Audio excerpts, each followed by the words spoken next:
आज 2 दिन धरिकी गुजरात अहमदाबाद रे साबरमती आश्रम रे आमर एआईसीसी अधिवेशन है। गत काली सीडब्ल्यूसी मीटिंग थला। सीडब्ल्यूसी मीटिंग रे विभिन्न प्रस्ताव गुड़ा को आगत करा जायथला।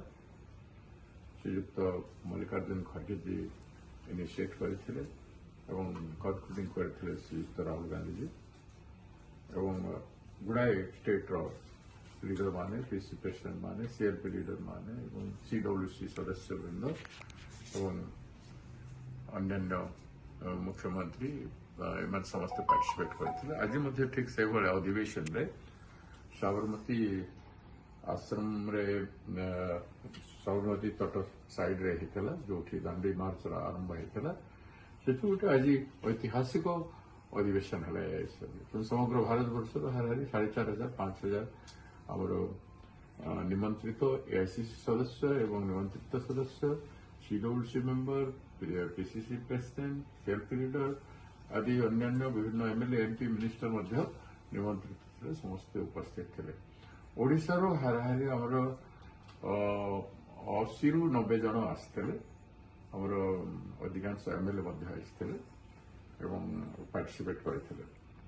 आज प्रस्ताव आगत कले श्रीयुक्त सचिन पायलट जी प्रस्ताव आगत करते। गोटे पर गोटे वक्ता से प्रस्ताव उपर आलोचना करते। प्रस्ताव मुख्य आलोचनार विषय थिला आमर वर्तमान परिस्थिति रे भारतीय जातीय कांग्रेस नीति सिद्धांत सदाबेले स्वाधीनता संग्राम रु डिराइव होईछि एवं भारत वर्ष विविधता भितर समस्त को लेकिन जो संग्राम होता स्वाधीनता संग्राम एवं समस्त को लेकिन देश निर्माण होता सही राष्ट्र ये राष्ट्रीयता एवं राष्ट्रवाद को लेकर एवं डेमोक्रेसी को लेकर जो संविधान तैयारी होता बाबा साहब आंबेडकर जो संविधान तैयारी करते एवं सही स्पिरिट रे आमको आसंता दिन में काम करवा उद्देश्य नहीं रखाई था। आमर आलोचना है से भितर डेमोक्रेसी को बचाइवा इलेक्शन कमिशन उपर आलोचना होती एवं आमर इंस्टीट्यूशन गुड़ाकर स्वतंत्रता उपर आलोचना होती।